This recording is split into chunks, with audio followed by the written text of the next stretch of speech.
ಹೋರಾಟಕ್ಕೆ ಮಾರುಕಟ್ಟೆಯ ಹೋರಾಟಕ್ಕೆ ಹೋರಾಟಕ್ಕೆ ಜೊತೆ ನಾವಿದ್ದೇವೆ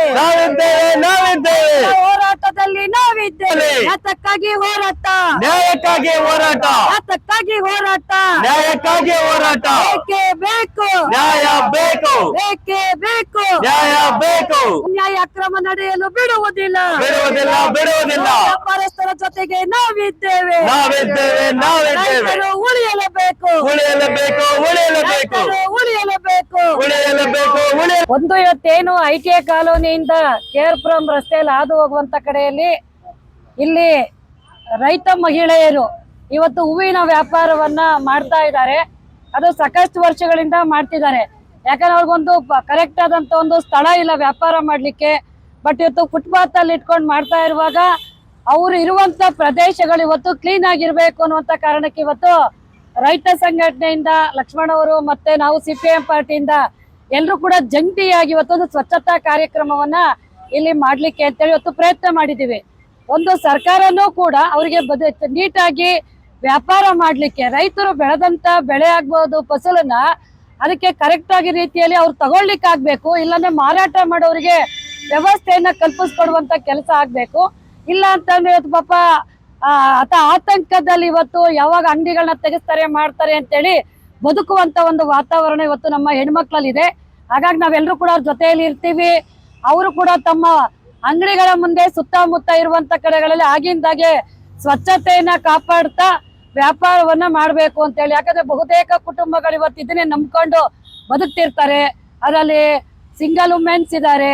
ಈ ತರ ಎಲ್ಲ ಇರುವಾಗ BBMP ಅವರು ಕೂಡ ಅವರ ಕಡೆಯಲ್ಲಿ ಏನೆಲ್ಲ ಆಗುತ್ತೆ ಬೀದಿ ವ್ಯಾಪಾರಿಗಳ ಸಂಘಟನೆಯಿಂದ ಅವರಿಗೊಂದು ಕಾರ್ಡ್ಗಳನ್ನ ಮಾಡ್ಕೊಡೋದ್ರ ಮೂಲಕ BBMP ಇಂದ ಸಿಗುವಂತ ಸೌಲಭ್ಯಗಳನ್ನು ಕೂಡ ಕಲ್ಪಿಸ್ಕೊಡ್ಬೇಕು ಅಂತ ಹೇಳಿ. ಮತ್ತೆ ಹೆಣ್ಮಕ್ಳು ಸ್ವಾವಲಂಬಿಯಾಗಿ ಹೆಣ್ಮಕ್ಳು ಇವತ್ತು ತಮ್ಮ ಜೀವನ ನಿರ್ವಹಣೆ ಮಾಡ್ಲಿಕ್ಕಾಗಿ ಹೂವಿನ ವ್ಯಾಪಾರ ಮಾಡ್ತಾರೆ. ಅದನ್ನೇ ನಾನು ಹೇಳಿದ್ದಾಗ್ಲೇ ಒಂಟಿ ಹೆಣ್ಮಕ್ಳಿದ್ದಾರೆ. ಬಹುತೇಕ ಕುಟುಂಬವನ್ನ ತಮ್ಮದೇ ಆದಂತ ರೀತಿಯಲ್ಲಿ ನಿರ್ವಹಿಸುವಂತವ್ರು ಇಲ್ಲಿ ಇದ್ದಾರೆ. ಅಂತವ್ರಿಗೆ ಇವತ್ತು ಸರ್ಕಾರದ ಕಡೆಯಿಂದನೂ ಕೂಡ ಬೀದಿ ವ್ಯಾಪಾರಿಗಳ ಸಂಘಟನೆಯಿಂದ ಸಾಕಷ್ಟು ಸೌಲಭ್ಯಗಳನ್ನ ಇವ್ರಿಗೆ ಕೊಡ್ಲಿಕ್ಕಾಗ್ಬೇಕು. ಮತ್ತೆ ಬೇರೆ ಬೇರೆಯವರೆಲ್ಲ ಇಲ್ಲಿ ಬಂದು ಚಂದಾದಿದು ವಸೂಲಿ ಮಾಡ್ತಾರೆ ಅಂತ ಹೇಳ್ತಾರೆ. ಆ ತರದಕ್ಕೆ ಯಾರು ಕೂಡ ಇಲ್ಲಿ ಬಲಿಯಾಗಬಾರ್ದು ಅಂತ ಹೇಳಿ ತಾವು ದುಡಿತೀವಿ ತಾವು ತಿಂತೀವಿ ಇನ್ಯಾರಿಗೊಬ್ರಿಗೆ ಕೊಡ್ಲಿಕ್ಕೆ ಆಗ್ಬಾರ್ದು. ಎಲ್ರು ಒಗ್ಗಟ್ಟಾಗಿರ್ಬೇಕು. ಮತ್ತಿಲ್ಲಿ ಬೇರೆ ಬೇರೆ ತರದಾದಂತ ಕೆಲಸಗಳಿಗೆ ಅವಕಾಶವನ್ನ ಕೊಡಬಾರ್ದು. ಬಡ್ಡಿ ಈಗ ಒಕ್ಕಲೆಬ್ಬಿಸ್ಬೇಕು ಅಂತನ್ನುವಾಗ ಸರ್ಕಾರ ಬದಲಿ ವ್ಯವಸ್ಥೆಗಳು ಮಾಡ್ಬೇಕಾಗತ್ತೆ. ಮತ್ತೆ ಯಾರು ಹೊಟ್ಟೆಗೆ ಊಟ ಇಲ್ಲ ಅಂತೇಳಿ ಯಾರು ಸೋಕಿಗೆ ಬಂದಿಲ್ಲ ಏನೋ ಹೂವಿನ ವ್ಯಾಪಾರ ಮಾಡ್ತಿಲ್ಲ. ಬೆಳಗ್ಗೆ 4 ಗಂಟೆ 5 ಗಂಟೆಗೆ ಮನೆ ಮಠ ಬಿಟ್ಟು ಬರ್ತಾರೆ.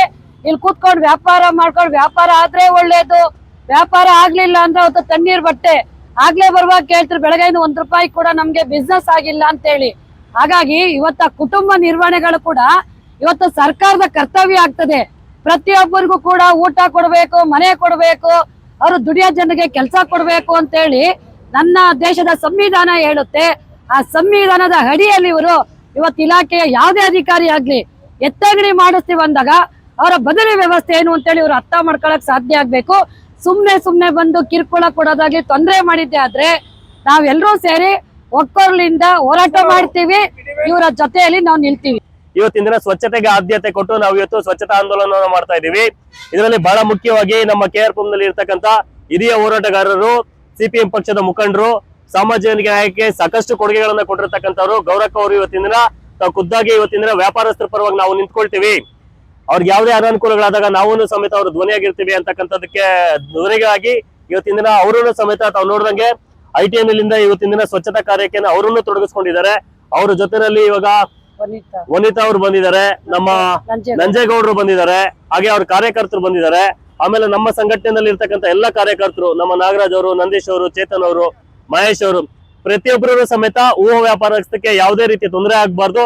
ಅವರು ಸುವ್ಯವಸ್ಥಿತವಾಗಿ ರೈತರು ಬೆಳೆದಿರ್ತಕ್ಕಂಥ ಹೂವನ್ನ ತಗೊಂಬಂದು ಮಾರುಕಟ್ಟೆನಲ್ಲಿ ಮಾರಿ ಸರ್ ಪ್ರತಿ ಒಂದು ಹಬ್ಬಕ್ಕೆ 20 ಲಕ್ಷ ಟನ್ ಹೂವು ಇವತ್ತಿನ ದಿನ ನಮ್ಮ KR ಪುರಂ ಮಾರ್ಕೆಟ್ ನಲ್ಲಿ ಅಂದ್ರೆ ITA ಮಾಲ್ ಮಾತ್ರ ಇವತ್ತಿನ ದಿನ ಸರಿಸುಮಾರು 20 ಲಕ್ಷ ಟನ್. ಹೌದ್ರಾಜು 20 ಲಕ್ಷ ಟನ್ ಇವತ್ತಿನ ದಿನ ಹೂವು ವ್ಯಾಪಾರ ಆಗ್ತದೆ ಅಂದ್ರೆ ನಾವು ಅರ್ಥ ಮಾಡ್ಕೊಳ್ಬೇಕು. ರೈತರು ಇವತ್ತಿನ ದಿನ ಅದನ್ನ ಈ ವ್ಯಾಪಾರಸ್ಥರು ಇಲ್ಲದೆ ಇದ್ದಿದ್ರೆ ತಾವೆಲ್ಲಿ ಮಾರ್ಬೇಕಾಗಿತ್ತು ಅಂತಕ್ಕಂಥದ್ದು ಬಹಳ ದೊಡ್ಡ ಪ್ರಶ್ನೆ. ಹಾಗಾಗಿ ರೈತರು ನೇರವಾಗಿ ತಗೊಬರ್ತಾರೆ, ಇಲ್ಲಿ ಅವರು ಸಮೇತ ಮಾರಾಟ ಮಾಡ್ತಾರೆ. 9 ಗಂಟೆ ನಂತರ ಅವರು ಸಮೇತ ಉಳಿದಿರ್ತಕ್ಕಂಥ ಹೂವು ಆಹಾರಗಳನ್ನೆಲ್ಲ ಸಮೇತ ವ್ಯಾಪಾರಸ್ಥರಿಗೆ ಕೊಡ್ತಾರೆ. ಆ ವ್ಯಾಪಾರ ಮಾಡಿ ಇವತ್ತಿನ ದಿನ ಸರಿಸುಮಾರು 35ರಿಂದ 40 ಕುಟುಂಬಗಳು ಇಲ್ಲಿ ನೆಲೆಯನ್ನ ಕಂಡುಕೊಂಡಿದೆ. ಆ ಕುಟುಂಬಗಳನ್ನು ಸಮೇತ ಆರ್ಥಿಕವಾಗಿ ಹಿಂದೆ ಉಳಿದಿರ್ತಕ್ಕಂಥ ಕುಟುಂಬಗಳು. ಹಾಗಾಗಿ ರೈತರು ಮತ್ತೆ ವ್ಯಾಪಾರಸ್ಥರಿಗೆ ಸರ್ಕಾರ ಏನೇ ಬರ್ಬೋದು, ಗ್ರೇಟರ್ ಬೆಂಗಳೂರು ಆಗ್ಬೋದು, ಇನ್ನೊಂದು ಬೆಂಗಳೂರು ಆಗ್ಬೋದು, ಆದ್ರೆ ರೈತ ಉಳಿಬೇಕು, ವ್ಯಾಪಾರ ಉಳಿಬೇಕು. ನಾವೆಲ್ಲ ಹೊಟ್ಟೆಗೆ ಅನ್ನ ತಿನ್ಬೇಕಂತಂದ್ರೆ ಕೊನೆಯದಾಗಿ ರೈತರು ಇರ್ಬೇಕು. ಹಾಗಾಗಿ ಗ್ರೇಟರ್ ಬೆಂಗಳೂರಿಗೆ ನಾವು ಎಷ್ಟು ಆದ್ಯತೆ ಕೊಡ್ತಿರೋ ಸರ್ಕಾರದಲ್ಲಿ ರೈತರಿಗೆ ಮೊದಲನೇ ಆದ್ಯತೆಯನ್ನ ಕೊಟ್ಟು ಪರ್ಯಾಯ ವ್ಯವಸ್ಥೆ ಮಾಡಿ ಅವ್ರಿಗೆ ಇಲ್ಲಿ ಸೂಕ್ತವಾದ ಒಂದು ನೆಲೆಯನ್ನ ಕಾಣಿಸ್ಕೊಡ್ಬೇಕು. ಯಾವಾಗ್ಲೂ ನಾವೆಲ್ಲನೂ KRPುರಂ ಅಲ್ಲಿ ಇರ್ತಕ್ಕಂಥ ಪ್ರತಿಯೊಬ್ಬ ನಾಗರಿಕರಿಗೂ ಸಮೇತ ಇದು ಅನುಕೂಲ ಆಗಿದೆ. ಈ ಒಂದು ಅನುಕೂಲ ಪಡೆದಿರ್ತಕ್ಕಂಥ ನಾಗರಿಕರು ಸಮೇತ ಆ ಒಂದು ವ್ಯಾಪಾರಸ್ಥರ ಜೊತೆಗೆ ರೈತರ ಜೊತೆಗೆ ಸದಾ ಇರ್ತಾರೆ. ಈಗ ಗ್ರೇಟರ್ ಬೆಂಗಳೂರು ಅಂತೇಳಿ ಸುಮಾರು ಈಗ ಎಲ್ಲಾನು ಹಳ್ಳಿಗಳಲ್ಲಿ ಪಂಚಾಯತಿಗಳನ್ನ ಸೇರಿಸ್ಕೊಂಡು ಗ್ರೇಟರ್ ಬೆಂಗಳೂರು ಅಂತ ಸರ್ಕಾರ ಮಾಡ್ತಾ ಇದೆ. ಅದು ಮೊಟ್ಟ ಮೊದಲನೇದಾಗಿ ಸರ್ಕಾರ ಯೋಚನೆ ಮಾಡಬೇಕಾಗುತ್ತೆ. ಈ ದಿವಸ ಸಂವಿಧಾನ ದಿವಸ ಏನು ಇವತ್ತು ಉಳಿದಿದೆ, ಇವತ್ತು ದಿವಸದಲ್ಲಿ ಎಲ್ಲಾ ರೈತರು, ಲಕ್ಷ್ಮಣರು ಹೇಳ್ದಂಗೆ ರೈತರು ಉಳಿಬೇಕು ಮತ್ತು ವ್ಯಾಪಾರಸ್ಥರು ಉಳಿಬೇಕು. ಅದರಿಂದ ವರ್ತಕರು ಇಲ್ಲಿಂದ ಸುಮಾರು 500-1000 ಜನ ತಗೊಂಡೋಗಿ ಇವತ್ತು. ಬಟ್ ಆದ್ರೆ ಸರ್ಕಾರಗಳ ಗಮನಕ್ಕೆ ಈಗ ನಾವೇನು ಸ್ವಚ್ಛತಾ ಕಾರ್ಯಕ್ರಮದ ಒಂದು ಕಾರ್ಯಕ್ರಮ ಮಾಡ್ಕೊಂಡಿದ್ವಿ, ಇದರಲ್ಲಿ ಒಂದು ಸಪ್ತಾಹ ಮಾಡ್ತೀವಿ. ಸರ್ಕಾರದ ಒಂದು ಮಟ್ಟಕ್ಕೆ ತಗೊಂಡೋಗಿ ಇದನ್ನ ಅವರಿಗೆ ಪರಿಹಾರ ವ್ಯವಸ್ಥೆ ಮಾಡ್ಬೇಕಂತೇಳಿ ಒಂದು ಮೊದಲನೇ ಆದ್ಯತೆ ನಾವು ಕೊಡ್ತೀವಿ. ಮತ್ತೆ ರೈತರು ಬೆಳೆದಂತ ಹೂವು ಹಣ್ಣು ಮಾರ್ಕೆಟ್ ಏನಿದೆ, ಇವತ್ತು ಹಿಂದೆ ಮಾರ್ಕೆಟ್ಗೆ ಹೋಗ್ಬೇಕಾಗಿತ್ತು, ಇವತ್ತಾದ್ರೆ ನಗರವಾಗಿ ಇವತ್ತು ದೊಡ್ಡ ಮಟ್ಟದಲ್ಲಿ ಇವತ್ತು ನಗರ ಪ್ರದೇಶ ಬೆಳೆದಿದೆ. ಇವತ್ತು ಲಕ್ಷಾಂತರ ಜನ ಈ ಪ್ರದೇಶದಲ್ಲಿ ಮಾದೇಪುರ KRPುರಂ ಕ್ಷೇತ್ರದಲ್ಲಿ ಹಲವಾರು ಪಂಚಾಯತ್ಗಳು ಸೇರಿಸ್ಕೊಂಡಿದ್ದು ಸುಮಾರು ಲಕ್ಷಾಂತರ ಜನ ಇವತ್ತು ಇಲ್ಲಿ ವಾಸ ಮಾಡ್ತಾ ಇದ್ದಾರೆ. ಇವತ್ತು ನೋಡಿ ಈ ಸ್ವಚ್ಛತಾ ಕಾರ್ಯಕ್ರಮದ ವಿಚಾರವನ್ನು ಒಪ್ಕೊಂಡಾಗ ಎಷ್ಟು ಕಸ ಇವತ್ತು ಎಲ್ಲಾ ರೀತಿಯಾದಂತ ಒಂದು ನೋವ್ಯಾತಿನ ಅನುಭವಿಸಿ ಇವತ್ತು ಈ ಬೀದಿನಲ್ಲಿ ವ್ಯಾಪಾರ ಮಾಡ್ತಾ ಇದ್ದಾರೆ. ಇವತ್ತು ಟ್ರಾಫಿಕ್ ಸಮಸ್ಯೆ ಒಂದಾಗ್ತಾ ಇದೆ ದೊಡ್ಡ ಮಟ್ಟದಲ್ಲಿ, ಮತ್ತೆ ಜನರ ಪರಿಹಾರ ವ್ಯವಸ್ಥೆ ಇಲ್ಲ, ಮತ್ತೆ ಓಡಾಡೋಕೆ ಜಾಗ ಇಲ್ಲ. ಅಂತ ವ್ಯವಸ್ಥೆನಲ್ಲಿ ಇವತ್ತು IT ಅನ್ನೋರು ಒಂದು ಕಬ್ಬಿಣ ಬ್ಯಾರಿಗೇಡ್ ಬೇರೆ ಹಾಕಿದ್ದಾರೆ. ಎಲ್ಲಾನು ಕಷ್ಟಗಳಲ್ಲಿ ಇವತ್ತು ವರ್ತಕರು ಮತ್ತು ವ್ಯಾಪಾರಸ್ಥರು ಇವತ್ತು ವ್ಯಾಪ್ತಿ ಅನುಭವಿಸ್ತಾ ಇದ್ದಾರೆ. ಆದ್ರೆ ನಾವೇನು ಇಲ್ಲಿ ನಾವು ಒತ್ತಾಯ ಮಾಡ್ತೀವಿ, ಪರ್ಯಾಯ ವ್ಯವಸ್ಥೆ ಮಾಡಬೇಕು. ರೈತರ ಬೆಳೆದಂತ ವಸ್ತುಗಳಿಗೆ ಆಗ್ಬೋದು, ಹಣ್ಣು ತರಕಾರಿಗಳು ಹೂಗಳಿಗೆಲ್ಲ ಒಂದು ಬೆಂಬಲ ಬೆಲೆ ಸಿಗಬೇಕು. ವರ್ತಕರಿಗೆ ಇವತ್ತು ಗ್ರಾಹಕರಿಗೆ ಉತ್ತಮವಾದಂತ ಜಾಗ ಕಾಲಾವಕಾಶ ಬೇಕು. ಸುಂಕದ ವ್ಯವಹಾರ ಒಂದು ಕಡೆ ಆದ್ರೆ ಮೀಟರ್ ಬಡ್ಡಿ ವ್ಯವಹಾರ ಒಂದ್ ಕಡೆ ಆಗ್ತದೆ. ಇಲ್ಲಿ ಇದೊಂದು ಕಡೆ ಇದೆ. ಎರಡೂ ಸರ್ಕಾರದ ಗಮನಕ್ಕೆ ತರಬೇಕಾಗುತ್ತೆ. ಇಲ್ಲಿನ ವ್ಯವಸ್ಥಿತವಾಗಿ ಇದನ್ನ ನಡೆಯುವಂತಹ ಏನ್ ಅಕ್ರಮ ಚಟುವಟಿಕೆಗಳಿದೆ ಅದನ್ನ ಕಡಿವಾಣ ಹಾಕ್ಲೇಬೇಕಾಗುತ್ತೆ. ಅದಕ್ಕೆ ಸಂಬಂಧಪಟ್ಟಂಗೆ ನಾವೇನು ಇಲ್ಲಿ ಸೇರಿದ್ವಿ, ಲಕ್ಷ್ಮಣರು ಅವರ ಸ್ನೇಹಿತರು ನಾವೆಲ್ಲ ಸೇರಿದ್ವಿ. ದೊಡ್ಡ ಮಟ್ಟದಲ್ಲಿ ಇದನ್ನ ಹೋರಾಟ ಮಾಡೋದಕ್ಕಂತೂ ನಾವು ಮುಂದೆ ಅಂತೂ ನಾವು ಕಾರ್ಯಕ್ರಮ ಹಾಕೊಂತೀವಿ. ಅದಕ್ಕೆ ನಾವು ಈ ಸಂದರ್ಭದಲ್ಲಿ ಹೇಳಕ್ ಇಷ್ಟಪಡ್ತೀವಿ, ಈ ಸಂದರ್ಭದಲ್ಲಿ ದಯವಿಟ್ಟು ಈ ವರ್ತಕರು ಮತ್ತೆ ಗ್ರಾಹಕರು ಮತ್ತೆ ಏನು ರೈತರಿದ್ದಾರೆ, ಈ ರೀತಿಯಾದಂತ ಕಿರುಕುಳ ಬಂದಿದ್ದೆ ಆದ್ರೆ ದಯವಿಟ್ಟು ನಿರ್ಭಯವಾಗಿ ದೂರ ಕೊಡ್ಬೇಕಾಗುತ್ತೆ. ಅವ್ರ ಜೊತೆ ಸದಾ ನಾವು ಇರ್ತೀವಿ ಅಂತೇಳಿ ಸಂದರ್ಭದಲ್ಲಿ ಹೇಳ್ತೀವಿ. ನಾವು ಒಂದು ತೀರ್ಮಾನ ತೆಗೆದುಕೊಂಡು ಅವ್ರಿಗೆ ಏನ್ ಗ್ರೇಟರ್ ಬೆಂಗಳೂರು ಉಸ್ತುವಾರಿ ಸಚಿವರು ಏನು ಇದ್ದಾರೆ ಅವ್ರಿಗೆ ಮತ್ತೆ ಸರ್ಕಾರ ಗಮನ ತರೋದಕ್ಕೆ ನಾವು ಮುಂದಿನ 15 ದಿವಸ ಒಳಗಾಗಿ ಅದೊಂದು ದಿನ ಫಿಕ್ಸ್ ಮಾಡಿ ನಾವು ಅದು ವರದಿ ನಿಮ್ಗೂ ಕೊಡ್ತೀವಿ ಆ ಮಾಹಿತಿನ.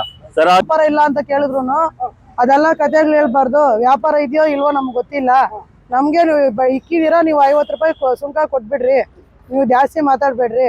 ಹಂಗೂ ಏನಣ್ಣ ನಿಮ್ಗೆ ಸುಂಕ ಕೊಡಕ್ ಆಗಿಲ್ಲ ಅಂದ್ರೆ ನೀನ್ ನಾಳೆಯಿಂದ ಅಂಗಡಿ ಇಲ್ಲಿ ಹಾಕ್ಬೇಡ್ರಿ, ಎತ್ಕೊಂಡು ಹೋಗ್ರಿ ಲಾಸ್ಟ್ಗೆ ಅಂತ ಹೇಳಿ ಇದ್ ಮಾಡ್ತಾರೆ ಸರ್. ಹುಬ್ಳಿಯಲ್ಲಿ ಬಂದು ಬೆಳಗ್ಗೆ 100, 200 ತಿರ್ಗಾ ಸಾಯಂಕಾಲ 100, 200 ಕೇಳ್ತಾರೆ. ನೀವ್ ವ್ಯಾಪಾರ ಮಾಡ್ದಂಗೆಲ್ಲಾನು ಕೇಳ್ತಾರೆ. 100 ರೂಪಾಯಿ ಕೊಡ್ರಿ, 200 ರೂಪಾಯಿ ಕೊಡ್ರಿ. ಒಂದೊಂದ್ ಅಂಗಡಿಯಲ್ಲಿ 500 ಕೊಡ್ತಾರೆ, 1000 ಕೊಡ್ತಾರೆ. ಮಾಧ್ಯಮದ ಮುಖಾಂತರ ಮನವಿ ಮಾಡ್ಕೊಳ್ತಾ ಇದ್ದೀನಿ. ಇವತ್ತಿನ ದಿನ KRPುರಂನಲ್ಲಿ ಇರ್ತಕ್ಕಂಥ ITI ವ್ಯಾಪಾರಸ್ಥರು ಅಪ್ ಟು ನಮ್ಮ ಸರ್ಕಾರಿ ಆಸ್ಪತ್ರೆವರೆಗೆ ಯಾರ್ಯಾರೆಲ್ಲ ಒಂದೊಂದು ದಿನದ ಬದುಕನ್ನ ಕಟ್ಕೊಂಡಿದ್ದಾರೆ, ಇದರಲ್ಲಿ ನಮ್ಮ ಶ್ರಮ ಎಷ್ಟಿದೆಯೋ ನಮಗೆ ಸಹಕಾರ ಕೊಟ್ಟಿರ್ತಕ್ಕಂಥ ನಾನು ಟ್ರಾಫಿಕ್ ಪೊಲೀಸ್ನವ್ರು ಇರ್ಬೋದು, ಲಾ ಅಂಡ್ ಆರ್ಡರ್ ಪೊಲೀಸ್ನವ್ರು ಇರ್ಬೋದು, ಮಾಧ್ಯಮದವ್ರು ಇರ್ಬೋದು, ಬಹಳ ಮುಖ್ಯವಾಗಿ ನಮ್ಮ BBMP ಸಿಬ್ಬಂದಿ. ಇವತ್ತಿನ ದಿನ ಶುಚಿತ್ವದಲ್ಲಿ ನಾವು ಇವತ್ತಿನ ದಿನ ಒಂದು ದಿನದ ಒಂದು ಅಭಿಯಾನ ಏನ್ ಮಾಡ್ತಾ ಇದೀವಿ. ಪ್ರತಿನಿತ್ಯನೂ ಸಮೇತ ಇವತ್ತಿನ ದಿನ ಈ ಪ್ರದೇಶನ ಶುಚಿಯಾಗಿರ್ತಕ್ಕಂಥ ನಮ್ಮ BBMP ಸಿಬ್ಬಂದಿಗಳು, BBMP ಅಧಿಕಾರಿಗಳು ಪ್ರತಿಯೊಬ್ಬರೂ ಸಮೇತ ರೈತರ ಮಕ್ಕಳು ಅವರು ಸಮೇತ ಈ ಒಂದು ರೈತ ಪರ ಕಾಳಜಿಗೋಸ್ಕರ ಈ ಹೂವು ಮಾರುಕಟ್ಟೆಗೆ ಸ್ಪಂದಿಸ್ತಾ ಇದ್ದಾರೆ. ನಾನು ಈ ಒಂದು ಇದ್ರ ಮುಖಾಂತರ ಅವ್ರಿಗೂ ಸಮೇತ ನಾನು ತುಂಬು ಹೃದಯದ ಧನ್ಯವಾದಗಳನ್ನ ನಾನು ತಿಳಿಸ್ತಾ ಇದ್ದೀನಿ. ಇದನ್ನ ಕಂಪ್ಲೀಟ್ ಆಗಿ ಒಂದು ಮಾದರಿ ಮಾಡಿ ಇವತ್ತಿನ ದಿನ ಒಂದು ಮಾದರಿ ಮಾಡಿ ಇವತ್ತಿನ ದಿನ ಮಾರುಕಟ್ಟೆ ಇಲ್ಲಿ ಆಗ್ಬೇಕು, ಶಾಶ್ವತವಾಗಿ ರೈತರು ನೆಲೆಗಂಟ್ಕೋಬೇಕು. ಅದರಿಂದ ಯಾವುದೇ ರೀತಿ ಸಮಸ್ಯೆ ಆಗದಂಗೆ ತಾವು ನೋಡ್ತಿದ್ರ ಲೈನ್ ಹಾಕಿದ್ದೀವಿ. ಸರಿ ಸುಮಾರು 10 ಅಡಿ ಇವತ್ತಿನ ದಿನ ಫುಟ್ಪಾತ್ ಬಿಟ್ಟು 8 ರಿಂದ 10 ಅಡಿ ಒಳಗಡೆ ಅವ್ರು ವ್ಯಾಪಾರ ಮಾಡ್ಕೊಳ್ಬೇಕಂತಕ್ಕಂಥದಕ್ಕೆ ಮಾತಾಡಿದೀವಿ. ಅದೇ ನಿಟ್ಟಿನಲ್ಲಿ ಇವತ್ತು ನಾವು ಸ್ವಚ್ಛತಾ ಅಭಿಯಾನ ಮಾಡಿದೀವಿ. ಅವ್ರನ್ನ ಒಳಗಡೆ ಹಾಕ್ತೀವಿ. ಪ್ರತಿ ದಿನಾನೂ ಸಮೇತ ನಾವು ಅವ್ರ ಜೊತೆಗೇನೆ ಇರ್ತೀವಿ. ನಮ್ ಜೊತೆಗೆ ಇವತ್ತಿನ ದಿನ CPM ನ ಬಹಳ ಹೋರಾಟಗಾರರು ಇವತ್ತಿನ ದಿನ ಗೌರಕ್ ಅವರು ಅವರ ಟೀಮ್ ಇವತ್ತಿನ ನಮ್ಗೆ ಸಹಕಾರ ಕೊಟ್ಟಿದೆ. ವ್ಯಾಪಾರಸ್ಥರ ಪರವಾಗಿ, ಹೂವಿನ ವ್ಯಾಪಾರಸ್ಥರ ಪರವಾಗಿ, ನಮ್ಮ ಪರವಾಗಿ ಅವರಿಗೆ ಧನ್ಯವಾದಗಳನ್ನ ತಿಳಿಸಿ, ನಮ್ಮ ಗೌಡರು ಸಮೇತ ಹೀಗೆ ಒಂದು ಕ್ಷೇತ್ರದ ಶಾಸಕರ ಒಂದು ಇದಕ್ಕೆ ಬಂದಿರತಕ್ಕಂಥವ್ರು ಅವ್ರಿಗೂ ಸಮೇತ ನಾನು ಈ ಸಂದರ್ಭದಲ್ಲಿ ಧನ್ಯವಾದಗಳನ್ನ ತಿಳಿಸ್ತೀನಿ. ಎಲ್ಲ ರೈತ ಪರ ಹೋರಾಟಗಾರರಿಗೆ ಎಲ್ಲರಿಗೂ ಸಮೇತ ನಾನು ಧನ್ಯವಾದಗಳನ್ನ ಹೇಳಲಿಕ್ಕೆ ಬಯಸ್ತೇನೆ ಸರ್.